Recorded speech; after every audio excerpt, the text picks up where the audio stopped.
All right, first question. What is the difference between being vegan, vegetarian, or whole food plant-based? This is an excellent question. This is one of probably the most common questions I get.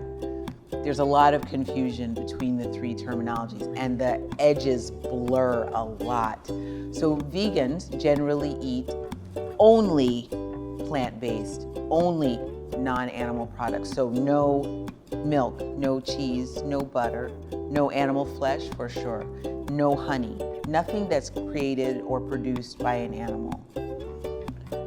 It started out, the first reference to vegan came about in 1934, I believe, in Germany. And it was promoted and came about from a group that believed that eating all plants, fruits, vegetables, grains was the healthiest way to live. From there was still a faction that believed, well, maybe plants and fruits and grains and all that is great, but they still wanted to include milk and eggs. That became vegetarian. There's actually, back in about the 1970s, there were two branches of vegetarian. One was straight vegetarian, also known as now vegan.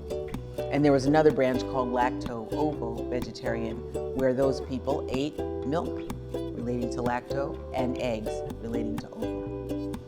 Plant-based is a newer term, recently coined by T. Colin Campbell, who is a researcher in nutrition. Whole food plant-based seeks to define a diet style that consists of vegetables, fruits, nuts, seeds, whole grains, and legumes.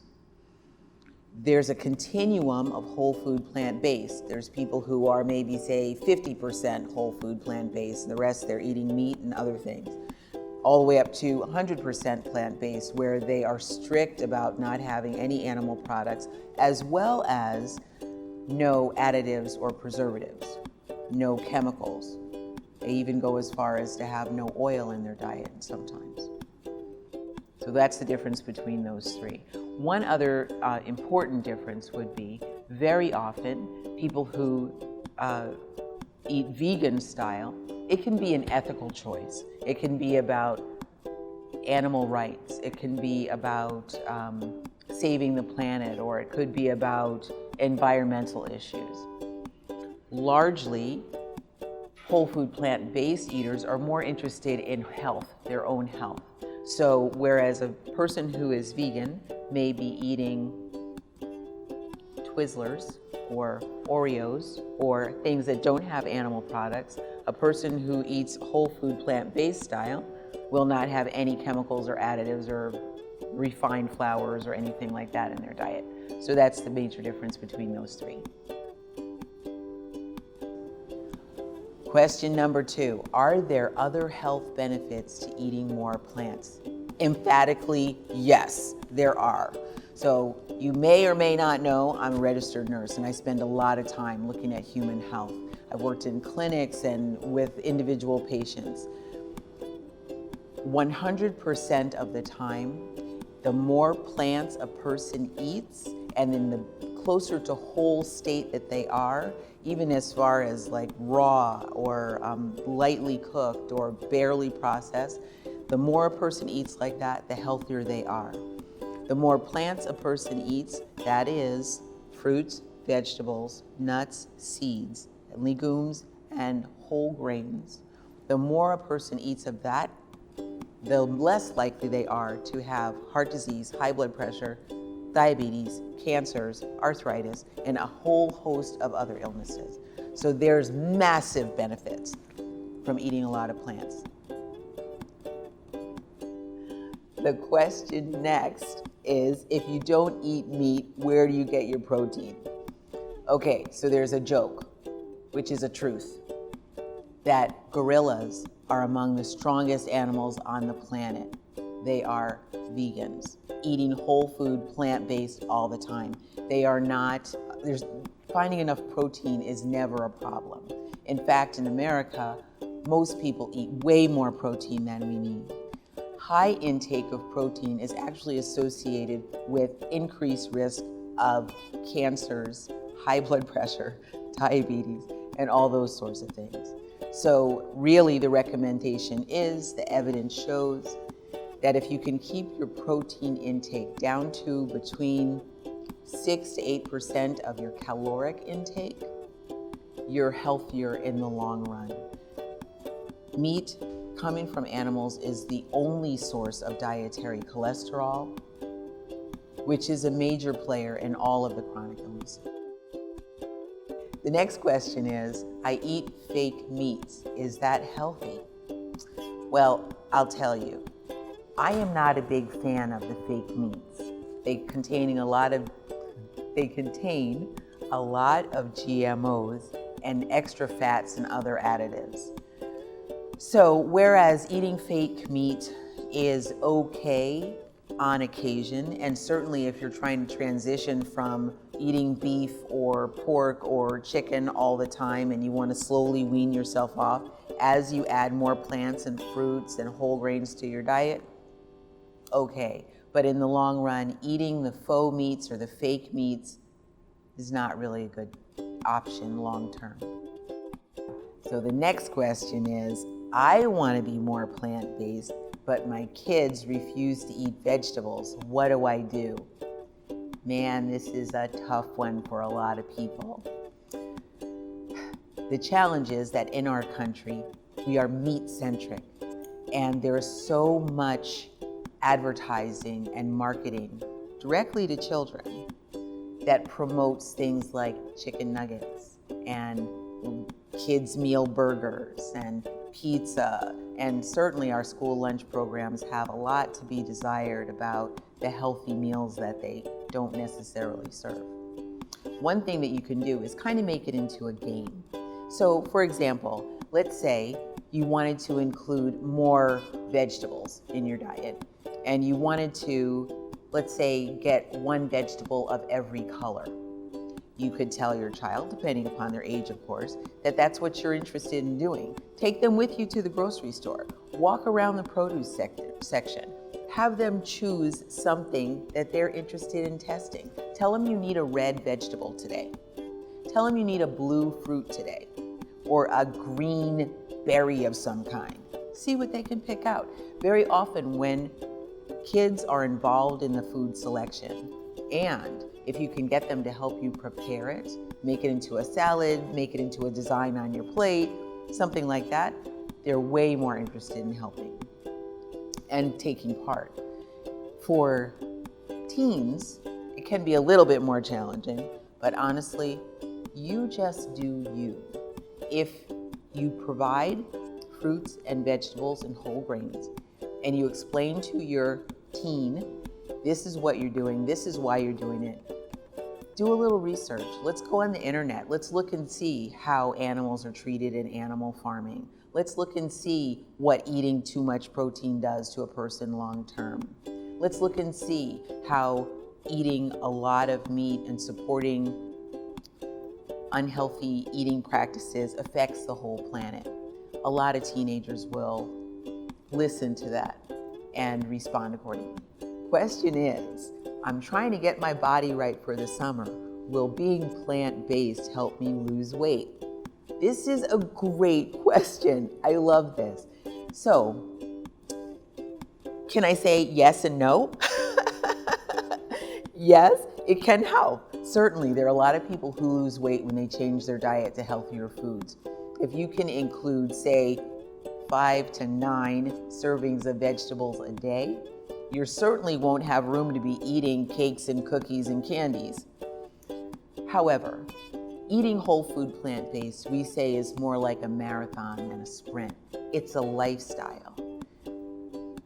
Losing weight is certainly desirable in a lot of cases, but people find they have bigger and greater results than just losing weight. It can be drops in blood pressure. It can be stopping medications that you thought you would have to take for your entire life. It can mean clearing up of terrible acne and skin conditions that you thought you were just going to have to deal with forever. So yes, it can help you lose weight.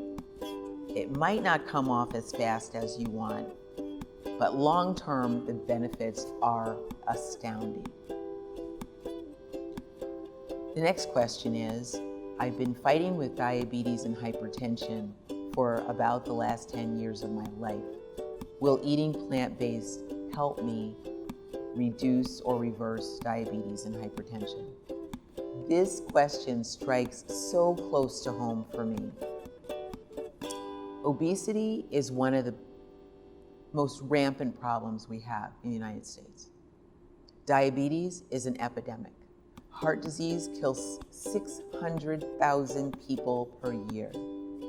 Eating a whole food plant-based diet and eliminating animal products is the only known way to reverse these diseases, to cut your medications. Now, I'm not going to say it can completely cure everyone, but it is the only known way to put a clamp on the devastating effects of diabetes and high blood pressure.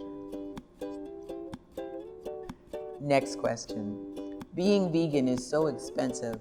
How are you able to afford it and have a husband that eats meat? Okay, so this is my life. Literally, this is my life. Okay. Actually, being vegan is not really expensive.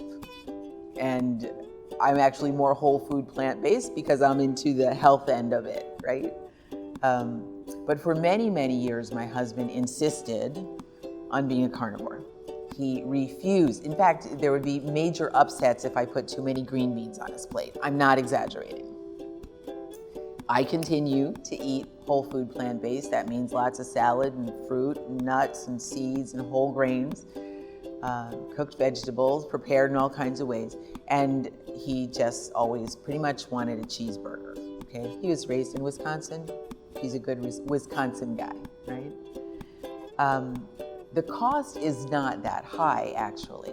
Once you're able to convert your kitchen and you get the supplies that you need and you get the spices you need so that you can flavor your food appropriately without animal products, it's really not expensive at all. Brown rice is really inexpensive. A bag of beans, really inexpensive.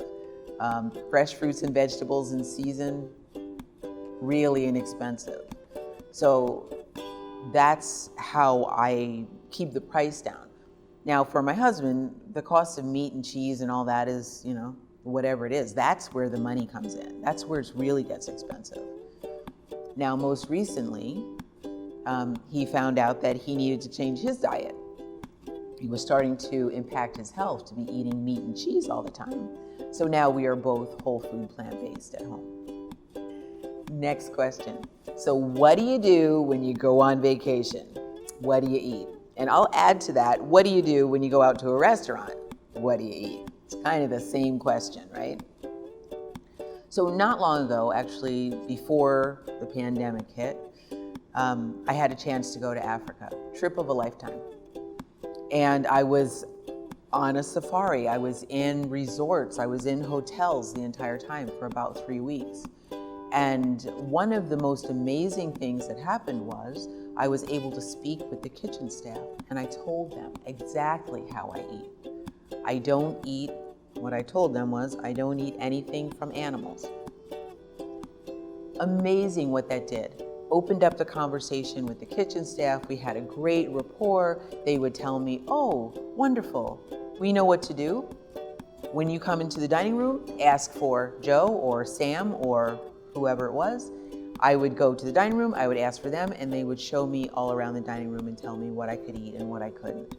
It worked out great. The same thing happens when you go on vacation anywhere. Just be upfront about what you need and what your diet is like. And for the most part, either the kitchen will accommodate, or they'll say, well, we have baked potatoes and we have steamed vegetables. Would that work for you? Okay. You might also just scout around. Usually any grocery store has a produce section, so you could do that. There's lots of options, actually. There's actually an app called Happy Cow that you can download it to your smartphone and plug in where you are. I think it's by zip code and city and state. And up will pop all of the vegan-friendly restaurants in the area. Then all you have to do is make a couple of phone calls, make sure that they're really vegan friendly, find out what they have on their menu, and then you're able to have a meal. Go and enjoy your dinner. You know, it just takes a little bit of conversation, a little bit of advocating for yourself, a little bit of a conversation. Not at all hard. Just takes a little bit of, just being an advocate for yourself. The next question we have is from a viewer who's asking about plant-based being boring and wondering, what do I miss now that I don't eat meat? So first part is, I don't think eating plant-based is boring. I have never come to the end of the different styles and textures and colors and flavors and flavor combinations from combining plants. They can be raw, they can be steamed, they can be roasted, they can be smoked, they can be grilled, they can be layered, they can be saucy, they can be soupy, they can be spicy, they can be smooth, they can be crunchy, chewy, creamy, all kinds. There's no end to the variety in plant-based. And honestly, when you add in the herbs and the spices and make them into sauces and you puree them or you dice them, you slice them, you chop, there's no end. There's no end. So I don't find it boring. Is there anything that I miss about not eating meat? No. Actually, eating meat, it got to a point where it just didn't agree with me physically. I'm actually allergic to dairy products, as are something like 80% of the people in the entire world. So it didn't bother me to find out that when I stopped eating milk and cheese and yogurt and ice cream and butter, it didn't bother me at all that I started feeling better and that my skin cleared up and my digestion was easier, and so grateful when that happened. And as far as eating animal flesh itself, a long time ago, it got to the point where I just couldn't do it anymore. Too many salmonella recalls and different bacteria overgrowths in meat that I couldn't eat it anymore. So no, I don't miss it at all. The next question is, living a plant-based lifestyle, is it possible to get all of the vitamins and minerals that you need? Just like with protein, yes, you can get all of the vitamins and minerals you need, except for maybe two that we have to watch out for. One is vitamin B12, and the other is iodine. Iodine is available in sea vegetables like dulse, kelp, nori, kombu. These are seaweeds. A lot of people in the United States don't eat a whole lot of seaweed, however. It's not really something we find particularly palatable, unless you're gonna go for like vegan sushis, and that would be a lot of vegan sushi. The other way you can get that is using iodized salt, or you can take iodine drops in water. That's one way to get iodine. Available through plants, but probably wise to supplement some kind of way. The other one is B12. B12 really is not sufficiently available. They say these days for anybody. So even people who are meat eaters are encouraged to take vitamin B12. Vitamin B12, you only need about 24 micrograms per day, which is a teeny tiny itty bitty amount. If you were to buy supplements in the store, you're going to get at least 500 micrograms per supplement, so you might only need to take 1 or 2 in a week. As far as all the other vitamins and minerals, they come from plants all the time. Protein is available. All of the minerals, calcium, iron, magnesium, potassium, all of them are available in fruits and vegetables. Vitamins, vitamin A, vitamin E, vitamin C, all of them available in fruits and vegetables. One other, vitamin D3, comes from the sun. It's a sunshine vitamin. All you have to do for that is get out in the sun, whether it's really sunny or it's cloudy, doesn't matter, but that your skin is exposed to direct or indirect sunlight through clouds for at least 15 to 25 minutes a day, depending upon how darkly pigmented you are. If you're very fair skin, lean more toward the 15 minutes a day so you don't burn. If you have darker pigment, a little more melanin, go more for 25 minutes per day. That will allow you enough vitamin D3 just coming from the sun. Thanks everybody who sent them in. My name is Meryl Fury, host of Plant Curious. My pleasure to speak with you today. We'll see you next time.